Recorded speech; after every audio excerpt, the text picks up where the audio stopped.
మనం స్నాక్స్గా తీసుకునే ధాన్యాలలో మొక్కజొన్న కూడా ఒకటి. దీనిని కూరలు, గ్రేవీల తయారీలో కూడా వినియోగిస్తారు. ఉల్లిపాయ, పచ్చిమిర్చి వంటి వాటితో కూడా చేర్చి స్నాక్స్గా తీసుకుంటే మంచి మజాగా ఉంటుంది. మొక్కజొన్న పొత్తులను సాధారణంగా నిప్పులపై కాల్చి వేడివేడిగా తింటుంటారు. ఇది రుచిగా ఉండడమే కాక ఎన్నో ఆరోగ్య ప్రయోజనాలను కూడా అందిస్తుంది.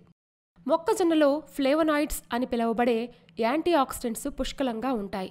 ఇవి శరీరంలో ఏర్పడే ప్రీ రాడికల్స్ ప్రభావాన్ని తగ్గిస్తాయి. దీని కారణంగా క్యాన్సర్స్ రావు. మొక్కజొన్నలో beta carotene, vitamin A, vitamin C ఉండటం వల్ల చర్మ సంబంధ సమస్యలు పోతాయి. జింక్, ఫాస్ఫరస్, మెగ్నీషియం, ఐరన్, ఇతర మినరల్స్ మొక్కజొన్నలో ఉన్నాయి. ఇవి ఎముకలను పటిష్టంగా ఉంచడంలో సహాయపడతాయి. కీళ్ల నొప్పులతో బాధపడేవారు మొక్కజొన్నలను ఆహారంలో భాగంగా చేసుకుంటే ఉపశమనం లభిస్తుంది.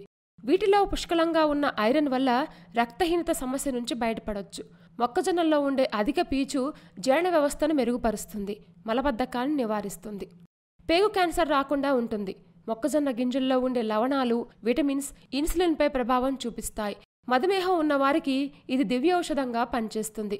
పోలిక్ యాసిడ్ పుష్కలంగా ఉండటం వల్ల మొక్కజొన్న గర్భిణీ మహిళలకు ఎంతగానో మేలు చేస్తుంది. వారి కడుపులోని బిడ్డకు పోలిక్ యాసిడ్ ఎంతో అవసరం. కాబట్టి మొక్కజొన్నలను గర్భిణీలు తింటే పుట్టబోయే పిల్లలకు ఎలాంటి అనారోగ్య సమస్యలు రావు.